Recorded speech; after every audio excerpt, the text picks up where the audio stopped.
A bucket, half a kilogram of common potatoes, a handful of soil taken from beneath the trees of a forest, a tablespoon of coarse salt, and 5 minutes of your time. That is everything you need to assemble a living biological factory in your own backyard. This is a factory that multiplies itself automatically every 48 hours. It produces 6 different plant hormones simultaneously and outperforms the products sitting on the shelves of gardening stores that cost $30, $40, or sometimes $50 per liter. The agricultural chemical industry refers to these compounds as growth regulators. Scientists call them phytohormones. And the Korean farmers who discovered how to manufacture all of this inside a bucket 60 years ago called them indigenous microorganisms. By the end of this video, you will know the exact recipe. You will understand the molecular biology of why this works. And you will understand why a billion-dollar industry would prefer that you never learned the name of the Korean man who delivered this technology for free to the entire world. But before any of those things can make sense, you need to understand one thing. You need to understand what is actually happening inside that bucket. Because what we are talking about here is not fertilizer. What we are talking about is a living colony of microscopic organisms that copy themselves. These are organisms that produce on their own the very same hormones that companies manufacture inside extremely expensive industrial laboratories. These are the same hormones that decide if a seed will germinate, if a stem will stretch, if a root will branch out, or if a fruit will swell. All of this is produced by bacteria. All of this is produced for free. And all of this doubles in quantity every 48 hours inside a plastic bucket in your garage, without electricity, without a motor, without anything. If you have ever stood in front of the shelf of an agricultural store, looking at bottles labeled with complicated names, words like microbial inoculant, mycorrhizal mixture, soil probiotic, or biostimulant complex, and wondered if all of that actually works, you are about to learn something that changes the entire equation. Because the substance inside those bottles is not a modern invention, it is not a discovery of cutting-edge agricultural biotechnology. The microbes, for which you are paying a high price, were already alive in the forest floor 100 meters from where you grew up. They live in the earth beneath every healthy tree on the planet. And for thousands of years, traditional agricultural cultures on several continents discovered something. They discovered how to collect these microbes, how to multiply them, and how to feed their crops with them using nothing but rainwater, a source of starch, and patience. Chemical companies figured out how to freeze and dry these same microbes, package them in a small jar, and charge you $60 for a single teaspoon. A teaspoon of what you could cultivate yourself at home in unlimited quantities. And that is exactly why this story is so important, because the history of microbial agriculture is not just a story about bacteria. It is a story about how traditional agricultural knowledge is erased. It is a story about how simple biological processes are turned into paid products, and about how a billion-dollar industry is built on the backs of organisms that any farmer could cultivate in a bucket for the price of a potato. This story begins in its modern form in 1965. In a small farming village in Suwon, South Korea, a young farmer named Cho Han-il had been observing his neighbors slowly destroying their own land. The Korea of the 1960s was in the middle of a green revolution. Synthetic fertilizers coming from Japan and Western chemical companies were being pushed onto Korean farmers as the future of agriculture. In the first few years, production rose. Then the soil began to fail. The crops became dependent on increasingly larger doses of chemical inputs. The soil organisms disappeared, the plants weakened, and diseases increased. The farms that had fed the same families for 15 generations began to need imported chemicals every single season to achieve a harvest. Cho Han-il refused to participate in this. Instead of buying what the chemical companies were selling, he turned his attention to something he had observed when he was a child. Beneath the layer of fallen leaves of any untouched Korean forest, the soil was alive. It was loose, it was dark, it was full of white threads of fungi and microscopic life. No one had ever thrown fertilizer on that forest floor. And yet the trees grew there for centuries without any human intervention. They built their own fertility from nothing but rain, sunlight, fallen leaves, and the activity of microbes beneath the surface. Cho Han-il spent the next 30 years asking a single devastating question. If the forest can fertilize itself for free, why couldn't a garden do the same thing? The methods he developed became known as Korean natural farming, and the central insight was this: healthy soil is not a substrate of minerals. Healthy soil is a living ecosystem dominated by microorganisms. If you collect these microorganisms from a healthy forest floor, multiply them under controlled conditions, and introduce them into the soil of your garden, you can regenerate the same fertility that built the forest in the first place. He called these collected microbes IMO, the indigenous microorganisms. He developed a 5-step process to capture, feed, and stabilize these microbes. And the technique spread silently through Korea throughout the 70s and 80s. In the 90s, his son, Young-sang Cho, took this work and created a simpler, faster version that was easier to scale. He called it JADAM, a Korean acronym that translates roughly as People Who Resemble Nature. The main product of the JADAM system is JMS, the JADAM microbial solution. Where the father's process took 5 steps spread over weeks, Young-sang showed that a similar population of microbes could be cultivated in a single bucket in 2 or 3 days. And he gave this away for free. He never patented it. He published the recipe in books and on a free website used today by more than 100,000 farmers in Korea, Africa, Asia, and the Americas. Now, here is what makes this story truly extraordinary. While Cho Han-il was observing the Korean forest soil and discovering how to bottle that biology, a completely independent line of scientific research was happening 10,000 kilometers away, inside a laboratory of the United States Department of Agriculture. In 1941, 2 American researchers published an article describing something they had observed about pollen. When they extracted compounds from corn pollen and applied them to other plant tissues, those tissues grew in a dramatic way. The effect was repeated every time, the mechanism was unknown, and the article was practically ignored for almost 30 years. Then, in 1970, one of the researchers returned to the same question.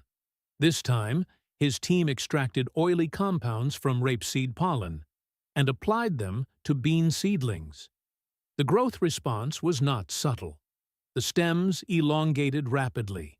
Cell division accelerated. The compounds made the plants grow in a way that the hormones known at the time could not explain. They gave this new family of compounds the name brasinoids and published the discovery in the journal Nature, the same one that published Darwin's most famous works.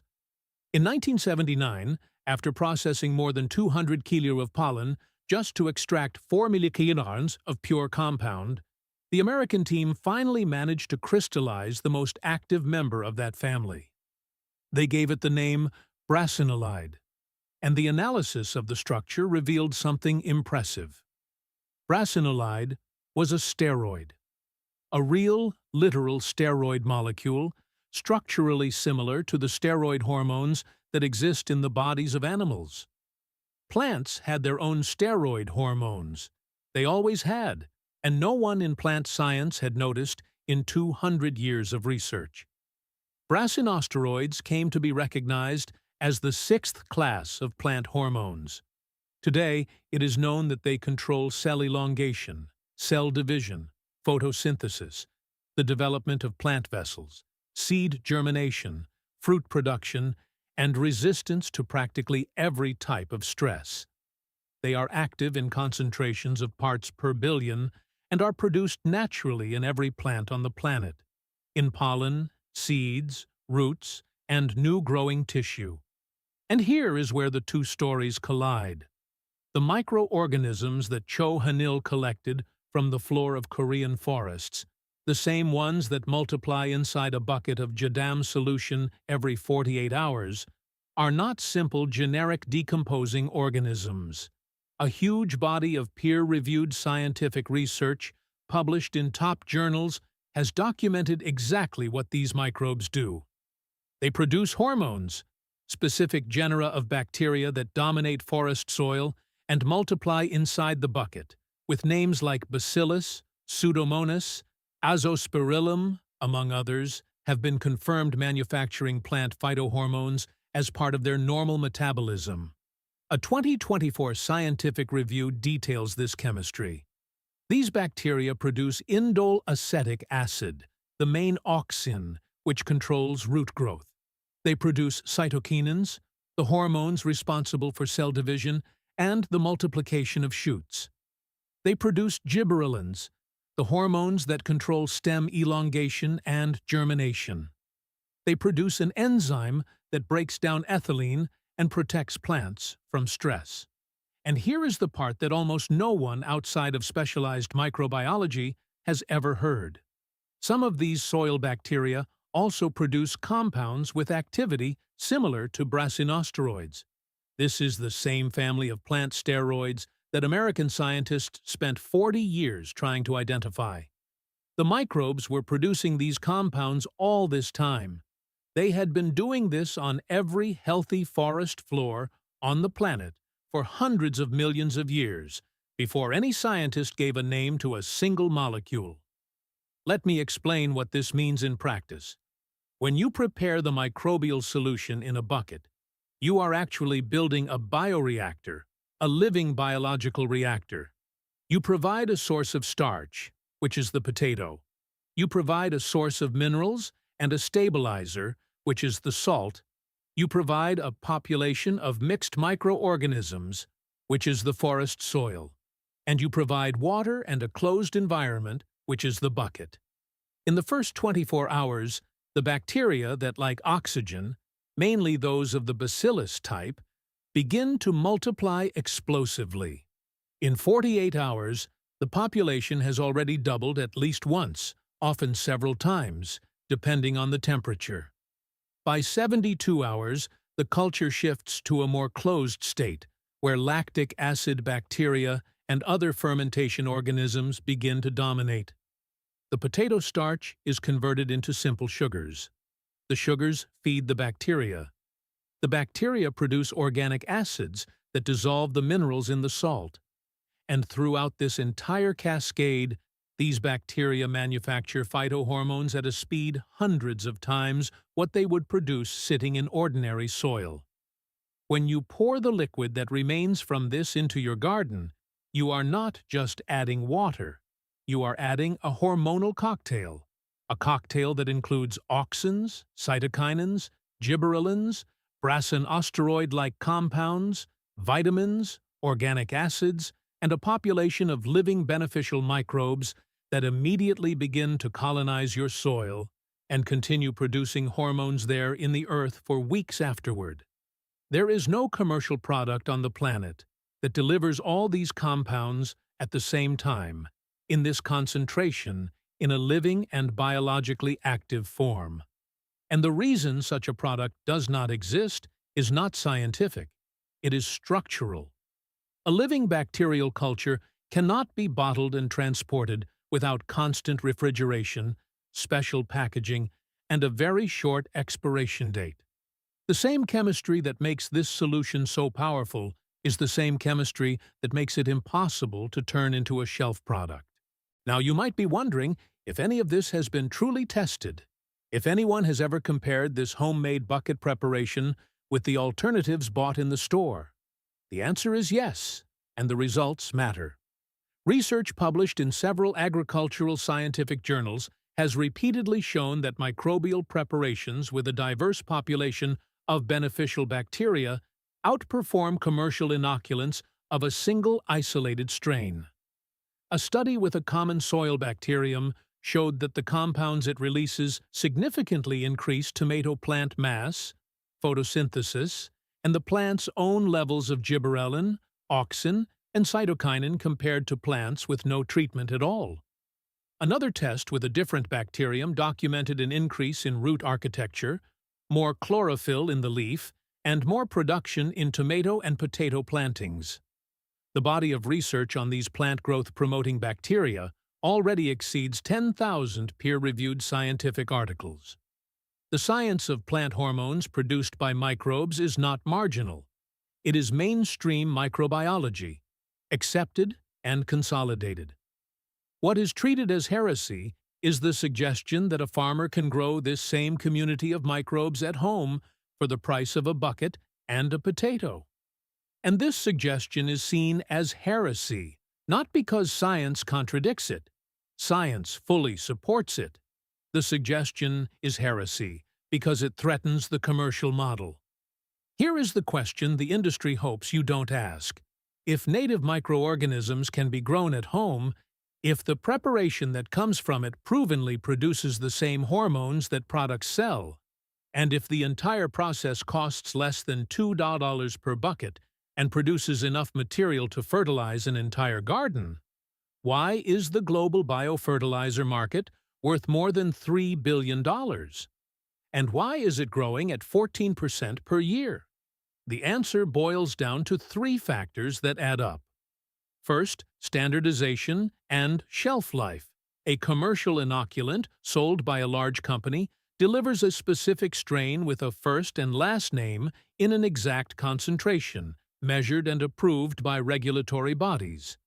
They are precise, repeatable formulas, always the same.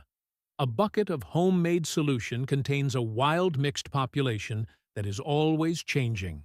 A population whose exact composition varies according to the forest soil used, the temperature, the season, and the water source. Industrial farms cannot operate with this variation, but the home gardener can. And the home gardener benefits from biological diversity in a way that single-strain, monoculture products cannot reproduce. But the industry was built on the most profitable and most controllable model, and trained the consumer to believe that diversity is somehow inferior to standardization. It is not. In ecology, diversity is resilience. Diversity is what holds everything together. The second factor is the appearance of complexity. The biofertilizer shelf in a store looks like advanced chemistry. The packaging uses scientific names, percentages, microscope images, and certification seals. The product looks like something that requires a PhD to be formulated. A bucket of fermenting potato water does not look like that. It looks like something a peasant would do. It looks rural. It looks backward. And no one builds a billion-dollar industry on a process that looks rural. But the science under the bucket is no less advanced. It is identical. The same microbes producing the same hormones, performing the same functions. What changes is the packaging, the marketing, and the profit margin. The third factor, and this is the most interesting for us, is the barrier of knowledge and language. The Jadam website is in Korean. The original books were written in Korean. The technique spread through Asia and Latin America for decades before any decent English translation existed. And here is the part that is very interesting for you watching me now. Search for these techniques in Korean, Spanish, or Portuguese. You will find tens of thousands of detailed tutorials, videos, demonstrations, and community forums. Search for the same techniques in English 10 years ago, and you found almost nothing. Do you realize what that means? While people who speak English were paying $50 for this same biology in a little jar imported from Germany, Korean farmers, and we here in Latin America, have been growing our own microbial fertilizer in a bucket for 2 generations. This was never hidden from us. It was just on the other side of a language barrier that for you no longer exists. And it's not just with the microbial solution that this happens. The same pattern repeats with fermented plant juice, fish amino acids, lactic acid bacteria serum, and several other preparations. Most of the regenerative agriculture toolbox was developed and refined in Korea, Japan, India, and the Philippines decades before Western agriculture even recognized that soil biology mattered. The knowledge was never hidden, it just hadn't been translated. And now, after all this context, here is the recipe. The 5-minute setup that starts a colony of microbes that doubles every 48 hours inside a bucket. Pay attention because the details really matter. You will need a plastic bucket of about 20 liters. A common bucket. Do not use metal. Metal interferes with the activity of the microbes and can rust in the slightly acidic environment of fermentation. You will need about 15 liters of clean, chlorine-free water. This is fundamental.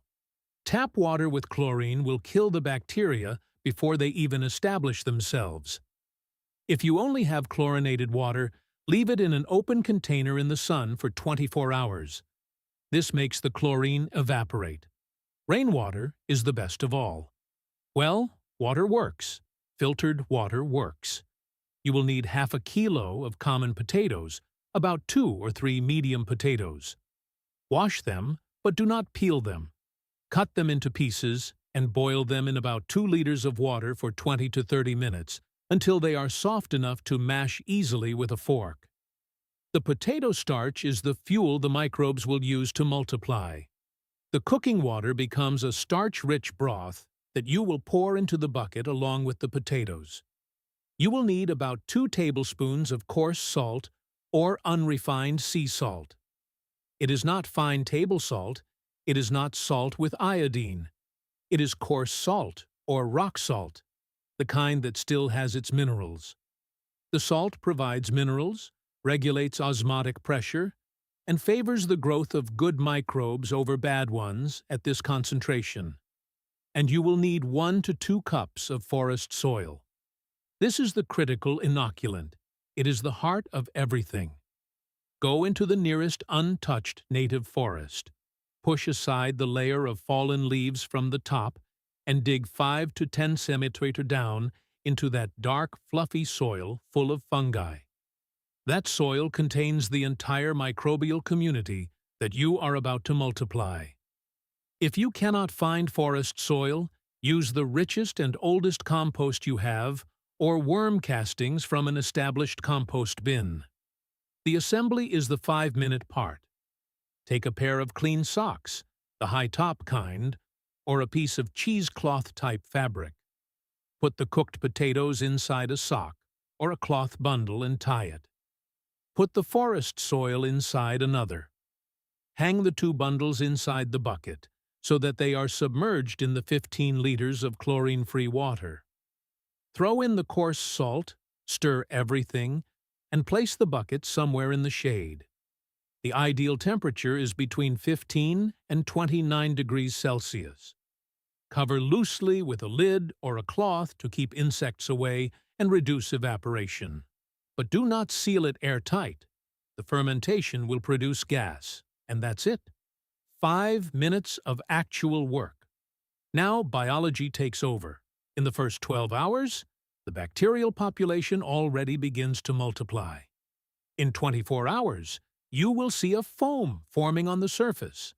By 48 hours, the foam will be thick, dense, full of bubbles, sometimes visibly bubbling. This foam is the sign that the colony has hit the first major explosion phase. By 72 hours, the preparation is fully active and ready to use. In warmer weather, it may be ready in 48 hours. In colder weather, it may take 4 days. The visible sign is the foam. When you see that thick layer, almost looking like yeast on top of the water, your solution is alive. To use it, you dilute the solution in a ratio of 1 part solution to 10 parts water, and apply it by soaking the soil around the base of the plants. Apply once every 2 or 3 weeks during the growing season for soil health maintenance, or once a week in the active growth phase if you are trying to regenerate exhausted soil. And here is the most beautiful part of all. A single ready bucket can also be used to start an unlimited number of new buckets. You take half a cup of the ready solution and add it to a new bucket with water, potato, and salt. You skip the forest soil step completely after the first bucket. The microbial colony now perpetuates itself. This is the double forever feature. As long as you continue to feed the colony continues to multiply. A single bag of potatoes can produce an entire season's worth of biological fertilizer from a single original collection of forest soil. There are some ways to improve the basic recipe. Many people add a handful of rice along with the potatoes to provide more starch and introduce different strains of bacteria. Others ferment the solution first and then let it aerate in the last 24 hours using a simple aquarium pump. This pushes the population toward more aerobic species and increases certain hormones. Young Sang Cho himself recommends using rainwater whenever possible, because the minerals dissolved in rainwater feed the microbes better than purified water.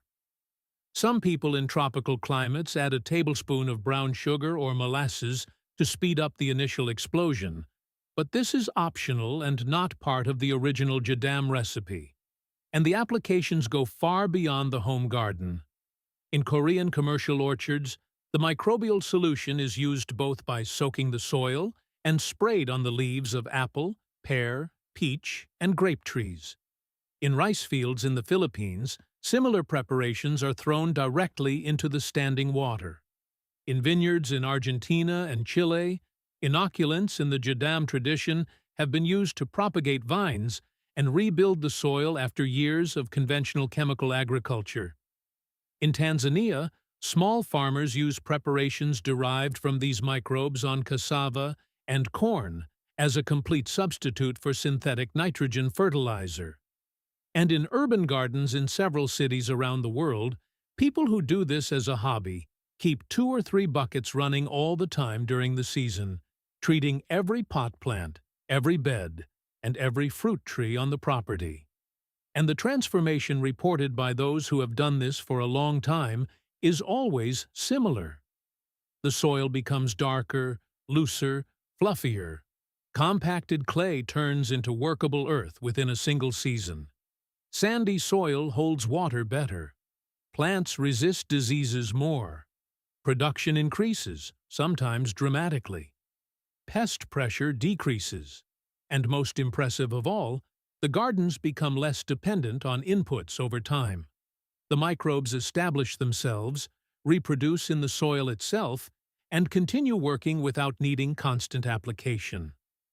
The bucket is the starter culture for a permanent biological transformation of the earth. Now, I want to be honest with you about the limitations, because credibility matters more than excitement. The microbial solution is not a magic solution. It does not replace the need for compost, organic matter, mulch, or mineral correction in very exhausted soils. Microbes need carbon to feed on, and a soil without organic matter cannot sustain a robust population of microbes, no matter how much solution you pour on top of it.